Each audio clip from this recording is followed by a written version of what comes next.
Rizzle Kicks are back with Competition is for Losers. It's been a long time since we've heard anything from the boys. 2013 was their last album release. Crazy. This is their third studio album now, and honestly, this album does a very good job of capturing that old sound, but adding like a new modern twist to it in a way that works very nicely. I really liked some of the old Rizzle Kicks material, and I was slightly worried coming back that they wouldn't quite recapture that same energy. Obviously, they're a lot older now, and the music soundscape has changed a lot. But I think that they've quite effectively changed with it, where it works in the modern day, it's fun and interesting, and there's lots of different sounds. Yeah, in their little kind of minor hiatus that they had, it feels like they've really managed to hone their craft and work on anything from the vocals to their pen game and just everything involved. But let's not hang around, let's jump into it with the first track, which is Bad Tattoo. What did you think? This was instantly funky. I was wondering, what are we going to get from this album? Straight away, a little head bopper, and there's so much going on in this song from the get-go. What did you think? I loved the little on your marks, get set, nope bit in the intro. I thought that set it up really nicely. And Harley's singing on this track is so good, and that's something that carries on throughout the rest of the album. I feel like he's really worked on his skills there, and he sounds absolutely phenomenal. For me, in the first track, Bad Tattoo, he was very calm. It was a little bit more like spoken word, and we see throughout the album that switches up a fair few times, but I do really like this style as well. But we'll move on to the second track, one which was one of the singles in Javelin. Yeah, this was the first single that they came back with, and what a single this was to come out with. I really enjoy this track. There's a really smooth flow throughout it, there's like a really nice beat, and the only way I can describe it is bringing great vibes. It just feels amazing. It was quite jazzy in terms of the instrumental. It was good vibes, and I think one thing that really promotes this song as a single and was a great return for Rizzle Kicks is the fact it was just so catchy. Mm-hmm. That little javelin in there. It was just nice on the ears, and it's one you want to sing along to. Yeah, one of the bars in this track is everybody's missing fun rap, and they're not wrong. We don't have any kind of artists that are doing this kind of rap music kind of blended with, I don't even know what to call it, but it's a fusion of a couple of genres, and I think it works really well. It feels like a fresher breath air. A fresher breath air? I've literally written like a fresher breath air. A breath of fresh air is what it feels like. And there's a bar in it that references John Hamm, who was in Mad Men. And for some reason, all I could think of was John Pork. That's oh my that God. came to mind. Not John Pork reference. We're going to move on to the next song now, which is New Sport. This had a much more choppy feel on the instrumental, as in it was like... What did you think? There's a nice drum solo in the intro that builds up into going into the beat, and I thought that really worked well. Harley's vocals on this track give off such a huge like Pharrell Williams vibe. Like, it just sounds so good. It sounds like he's managed to, I don't know, I don't think he's trying to emulate it, but his vocals are at that level where it's kind of like John Legend, you know, Pharrell Williams. He's managing to match that level of vocal ability, and I'm really impressed. You referenced it there. I think the drumming was the best element of this song. However, I would say, and this is one of the only times I'll say this throughout the entire album, I do think that it got a little bit repetitive towards the end in terms of just the content of the song and how it was flowing. So we'll go on to the next song, which is Everything's Aligned. So this brings the pace of the album down nicely, and it calms it out a bit, and there's a really smooth flow with a chill beat in the background, and the track felt longer than it actually was. Like, as I was listening to it, I thought it was like one of the 4 or 5 minute tracks off the album. It's only like 3 minutes 20 or something, and something about it just kept me like captivated in the track. I just couldn't stop listening. Yeah, a really short track compared to a lot of the others, and I think it was much more focused on the bars throughout, and the bars were clean, always calm. I think that I don't really have much more to add on this, but I would say it was a good song. It was exactly what you want coming into a Rizzle Kicks album. And I think we need to be careful with that on a lot of tracks in this, where it's like, yeah, it works well. Maybe there's not a whole massive layer to dive into under every single track, but they're still really good tracks in their own right, if that makes sense. Yeah. But was it pleasure and pain, Tim? Featuring Maverick Sabre. Now, Maverick Sabre is a name I've not actually heard in a while, and the way that I recognised it, I thought, I know that artist. And he was featured on Jungle with Pro Green from like 2010, which is around the era when Rizzle Kicks were coming up initially. So it was quite cool to see that callback, and whether they became friends back then and then had him back on this new project, I don't know. But it was really cool to see his name on there. And this felt like a very heartfelt track. It's bringing the pace of the album down even slower. It's kind of started all the way up here, and it's been brought down track by track nicely, and we're going into a little bit of a lull here, and I really like it. Yeah, the vibe switched up completely in a really positive way. I think they kind of nailed this calmer, more introspective, deeper topic-themed song on Professor Green. He's actually just come back as well. He's announced some new music for the first time in a while. But this track, for me, was one of the best on the album. A lot of the topics touched on, you got mental health, Grenfell, struggling with life, social acceptance. And I think to do them in a Rizzle Kicks way is difficult, and maybe this isn't the Rizzle Kicks way, if that makes sense. I think that this opens up a new avenue for them, and they did it really nicely. Yeah, definitely. We move off that onto Good Luck, and this just continues the kind of energy levels of the previous track. So we're down nice and low now. That doesn't mean that it's any less better than the high energy tracks, because they're still bringing power in this. A much heavier hitting instrumental,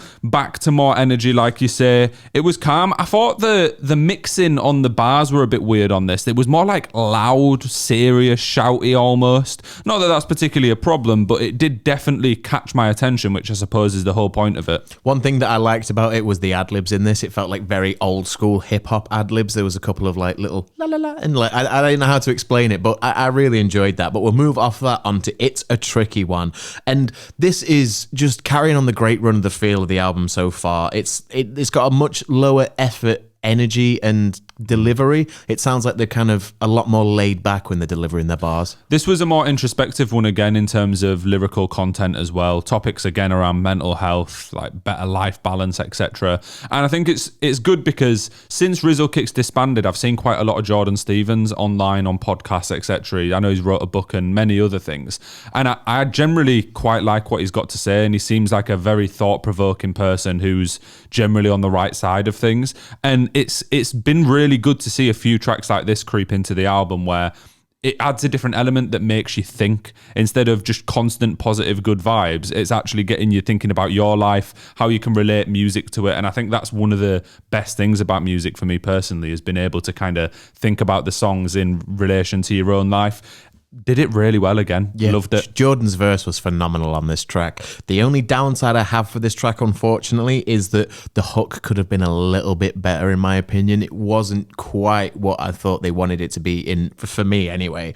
But I wasn't expecting the beat switch up in the last minute, which is very nice. It kind of swapped it up and it felt like an entirely different song at the end, and I do like it when artists do that, so I was all on board for that. But we'll move off onto New Energy featuring Mick Jenkins, which this is the tempo building its way back up again. So we've come from the top, we've come our way down, and now we're slowly building back up again. Before I give some thoughts on New Energy, please remember to hit like and subscribe. We review a hell of a lot of albums and have lots of music themed videos, so if you're a music fan, I'm sure you'll like the channel. But New Energy featuring Mick Jenkins, I think that the feature was incredible on this. It was really cool to hear an American voice with a great flow on a Rizzle Kicks track. I just think that, again, it switched up the vibes. When I was listening, I wasn't expecting it. I can't lie, I don't know who Mick Jenkins is. No. But he was pretty cool on this track. Yeah, and the other thing about this track is there's a filthy slap bass in the background, which I really enjoy. Any song with a sick actual bass line in it is going to get props from me, so props for that. And I think what you said, kind of alluding to the energy coming back up, straight from the get-go, this song hit me and got me hyped. After a few calmer, more thought-provoking songs, I was like, woo, we are back. On to the next track, which is Vice. This is another one of the singles, and I think it works nicely at this point in the album. I think when you come into an album that's had maybe 3 or 4 singles released prior, you do kind of think, where are they going to fit these into the track listing? And I do reckon that Vice, this is the perfect spot for that single. It works so well. It flows really well, but I must admit, not to be too negative, I think this was my least favourite song on the album. I don't know why, but I just, in a lot of the other kind of feel-good songs, I felt there was a bit more, I don't know, a bit more about it. This just felt completely good.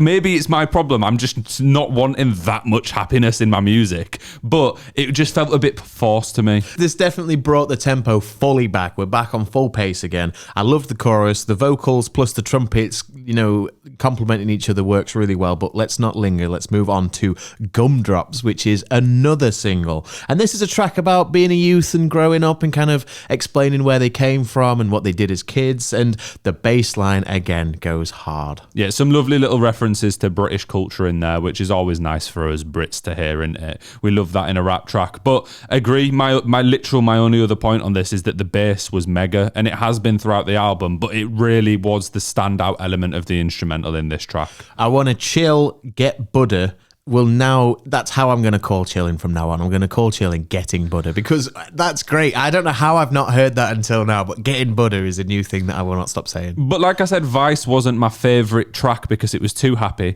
This was still happy and good vibes, but I think it was executed in a better way instead of feeling, I don't know, a little bit strange. What's Your Plans is up next though, Tim. Dirty beat, head bopping from the get-go. I think this is probably the hardest beat on the whole album, in my opinion. I enjoyed the flow across the track. They kind of chanted hook that they did, and I enjoyed that. It was more like spoken word rather than it actually being sing-songy, and it was a decent track. Don't have a whole lot to say about it, but I enjoyed it. I think the drums were the standout element of this for me, in the background or kind of just in the overall instrumental, and it made me realise that obviously we've pointed out the bass now, there's plenty of trumpets throughout the album, we've pointed out the drums, there's so much going on in each different track that I think it really gives the album more re-listenability, because you can find different parts that you like in different tracks every time.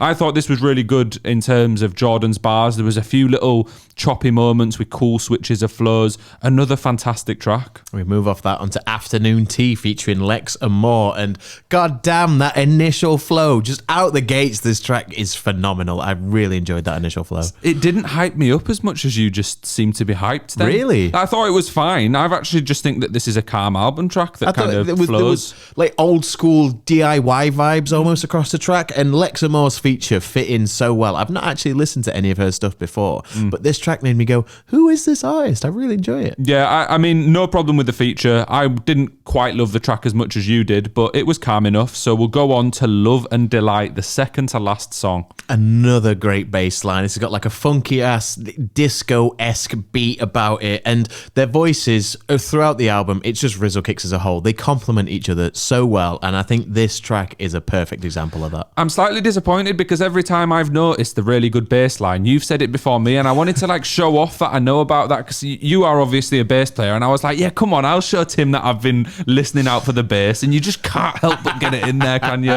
But again, you're definitely correct. Yeah, they killed it again with this instrumental. I'm trying to find negatives in songs, and my one negative so far has been this one was a bit too happy for me. I've got a couple that I didn't quite gig in on, but a couple that I would class as album tracks.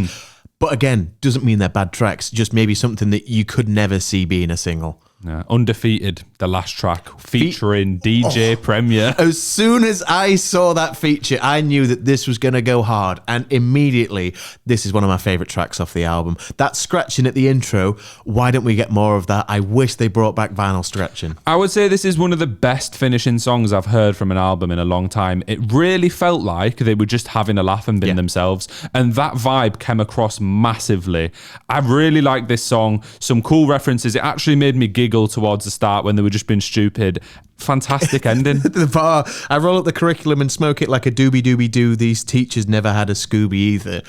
The doobie-doo Scooby, I was like, he's having fun. This is great. That bar, I had to replay it about 3 times because it just made me laugh so much. I think that was probably the bit that made me laugh as well. But as I say, on the album as a whole, Tim, what did you think? Rizzle Kicks are back. Is it good? I thought it was fantastic. I really did. I thought the phrasing throughout this album is a masterclass in how albums should be made. I feel like a lot of artists nowadays, they come up with 10 songs, they just throw them in any order. They kind of go, oh, that might sound good there. They don't really think about how they play into one another. But this, it had a high to start off with. It brought it down nice and slow. The tempo came down, and then it just shot straight back up. And then right at the end on the last track, it just finished on such a high. A great way to set an album out. Yeah, Rizzle Kicks' return with Competition is for Losers is unreal. There's some funky vibes, there's some more deep and emotional tracks, there's talks about life, and then there's some tracks you just want to vibe to, and it is just like summer vibes, having fun. But I do think, and I've alluded to it throughout this, that their ability to kind of veer away from what they used to do in many of the tracks on the album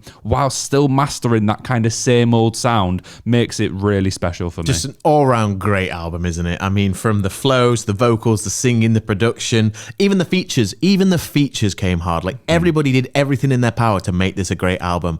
And we might have not had them for a while, but maybe that gap that we had is what then led to this album. And in my opinion, I'm happy that we didn't have Rizzle Kicks for a while because we got this work of art. Well, it was definitely worth the wait, Tim, but there's one all-important question, and that is, what would you rate this album out of 10? So I'm coming in at a solid 8.5, and I don't think the lowest I could go is an 8 on this album, and that would only be because a couple of them I would class as album tracks that maybe I would skip on my third or fourth listen through it. But other than that, everything on this album is phenomenal. Well, I think it's been a while, but it's written down as well. I've got exactly the same rating as you. I'm here with an 8.5. Not many drawbacks. I just think there was a couple of songs that felt a little bit albumy, maybe one or two that I wouldn't put on a regular basis, but the rest of the album in terms of re-listenability and unique elements is up there with some of the best. I think this is going to be an Album of the Year nominee for me. Well done, Rizzle Kicks. Welcome back. A great welcome back for Rizzle Kicks. And I'm very excited to see what they do in the future if this is the body of work that we've got on their comeback. Come to Leeds on tour as well, boys. Please, please. But anyway, if you have got to this point of the video, please do remember, hit like and subscribe. Leave a comment and let us know what you think of the return of Rizzle Kicks and this new album. Thank you very much. Peace.